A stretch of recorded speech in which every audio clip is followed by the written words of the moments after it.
Prepare-se para uma história de cair o queixo, porque hoje vamos falar sobre Baal, um nome que já causou muita treta no passado. Baal, que vem das antigas línguas semíticas, como o hebraico e o fenício, significa senhor ou mestre. Mas espera aí, não estamos falando de um senhor bonzinho ou de um mestre sábio. Baal era o nome de deuses pagãos que rivalizavam diretamente com o Deus de Israel. Naqueles tempos, enquanto o povo de Israel seguia as leis de Moisés e adorava o único Deus verdadeiro, os vizinhos cananeus e fenícios estavam ali, adorando Baal.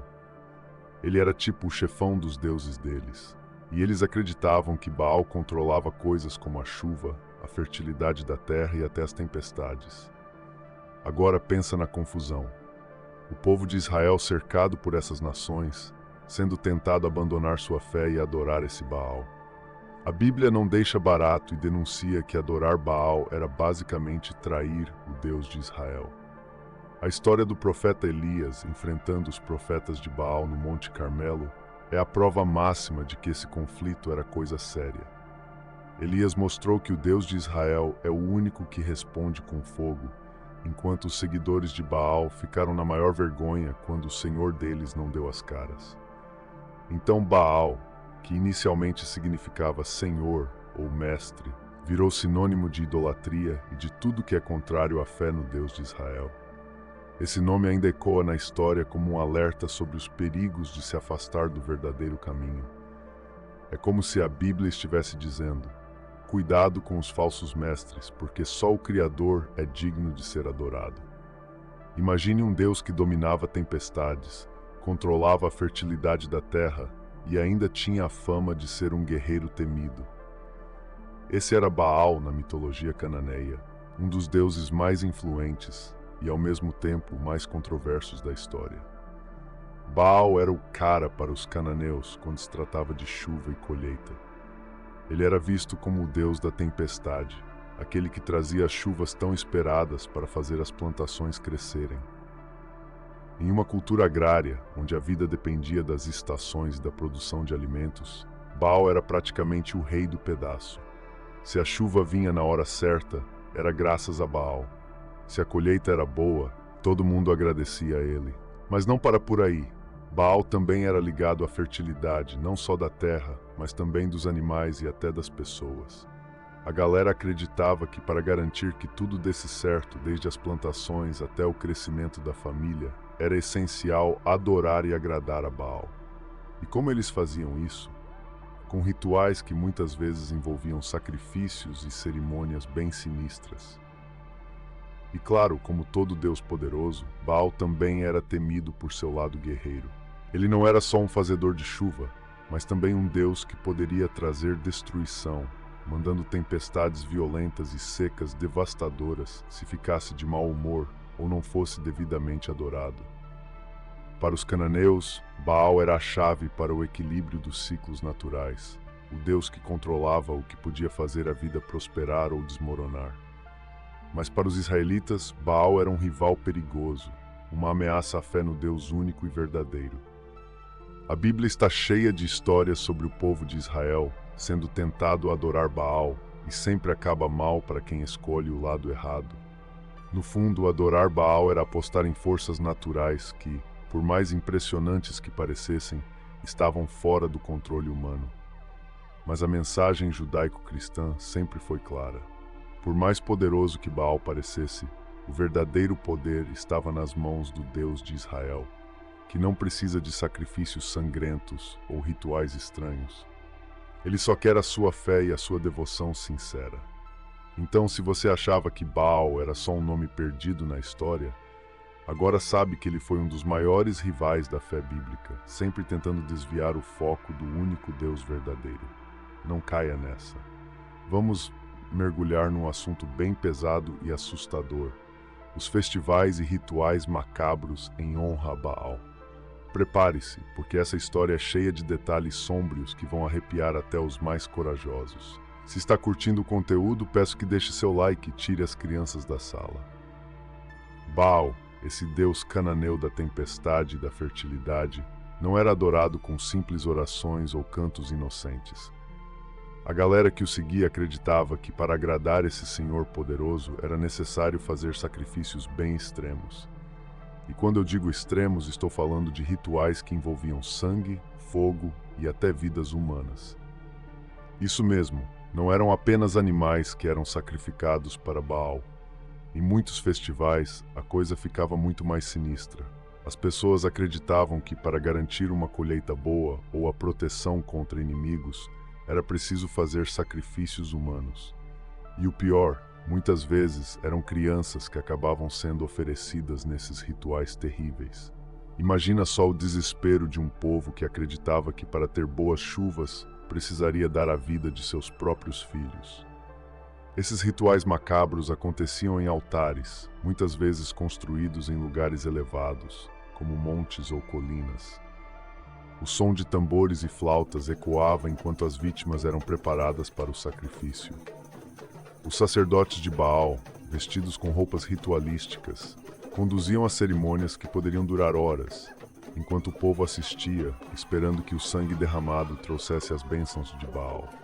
E não pense que isso parava por aí. Em algumas festividades, a prática incluía danças frenéticas, em que os participantes entravam em estados de transe, cortando a si mesmos com facas ou lanças, derramando seu próprio sangue como oferta ao Deus cruel. Essas cenas, carregadas de gritos e sofrimento, eram vistas como formas de mostrar devoção e garantir que Baal os favorecesse. Para os seguidores de Baal, tudo isso fazia parte de um ciclo necessário. O sangue derramado traria as chuvas e faria as plantações crescerem. Mas, na visão judaico-cristã, esses rituais eram uma abominação completa, uma traição ao Deus de Israel que nunca pediu nada assim. Os profetas bíblicos constantemente denunciavam essas práticas, alertando que adorar Baal e participar desses rituais macabros era se afastar do verdadeiro caminho de Deus. Esses festivais eram uma das razões pelas quais Deus ordenou aos israelitas que não se misturassem com os povos que seguiam Baal. Ele sabia que esses rituais macabros eram uma ameaça à pureza da fé e à moralidade do seu povo. Então, da próxima vez que ouvir falar de Baal, lembre-se, não era só um deus da chuva ou da fertilidade. Ele era um ídolo que exigia os mais terríveis e macabros sacrifícios, afastando as pessoas do verdadeiro Deus e mergulhando-as em práticas de horror e morte. Fique longe desse nome, porque a história dele é tão sombria quanto os rituais que inspirava. Você já reparou que algumas marcas famosas, filmes e até propagandas parecem cheios de simbolismos estranhos e até meio sômbrios? Pois é, se você olhar mais de perto, pode encontrar uma conexão bizarra com ninguém menos que Baal, aquele antigo deus cananeu da tempestade e da fertilidade. Sim, o mesmo Baal que, na tradição judaico-cristã, era conhecido pelos rituais macabros e sacrifícios abomináveis. Agora você deve estar se perguntando, como assim? O que Baal tem a ver com marcas e filmes que vejo por aí? Pois é, em muitas culturas, símbolos significados profundos, e alguns deles têm suas raízes nesses deuses antigos. Marcas poderosas e grandes produções de Hollywood sabem disso, e às vezes jogam essas referências ali no meio de tudo, seja para criar uma conexão subliminar, seja para atrair atenção de forma provocativa. Vamos falar de símbolos. O nome Baal significa Senhor ou Mestre, e ele era adorado como uma divindade poderosa que controlava as forças da natureza e da fertilidade. No entanto, ele também simbolizava a opressão espiritual e a idolatria. Em muitos produtos e conteúdos, você pode notar símbolos como chifres, figuras de touros, ou até mesmo referências a tempestades, todos conectados de alguma forma à simbologia de Baal. E não para por aí. Filmes e séries de TV que flertam com o oculto ou com o misticismo frequentemente inserem essas referências, consciente ou inconscientemente, brincando com a ideia de antigos deuses e cultos sômbrios. Em algumas tramas, vemos personagens que evocam poderes obscuros, chamando entidades ou deuses antigos que têm uma semelhança estranha com Baal. É como se houvesse uma fascinação em trazer esses elementos para o entretenimento, deixando os espectadores com uma sensação de desconforto. mesmo sem saber exatamente o porquê. E o que dizer das propagandas? Algumas campanhas publicitárias utilizam a imagem de poder, controle e até mesmo dominação, ideias que estão relacionadas ao simbolismo de Baal. Certas marcas, especialmente as mais voltadas para o luxo e o poder, utilizam símbolos ou narrativas que evocam essa autoridade antiga, querendo sugerir que consumir seus produtos te dará essa força e controle.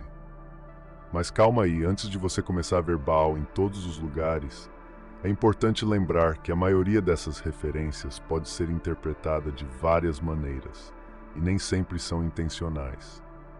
No entanto, é intrigante e até um pouco perturbador pensar que os símbolos de um Deus, associado a práticas tão sombrias e macabras, ainda possam ter ressonância em nossa cultura moderna, seja como uma provocação ou como uma mensagem subliminar. Na visão judaico-cristã, isso é um sinal de que devemos estar atentos, porque esses símbolos podem ser formas de desviar as pessoas da verdadeira fé, sutilmente misturando o sagrado com o profano. Então, da próxima vez que você assistir a um filme ou se deparar com uma marca que parece estranhamente poderosa ou oculta, dê uma olhada mais de perto. Você pode estar vendo um eco dos antigos cultos de Baal, uma lembrança de que algumas influências do passado nunca realmente desaparecem. Obrigado por assistir ao nosso vídeo. Se você gostou, não se esqueça de deixar seu like, se inscrever no canal e compartilhar este vídeo com aqueles que possam estar enfrentando desafios no momento. Seu apoio é muito importante para nós. Até a próxima.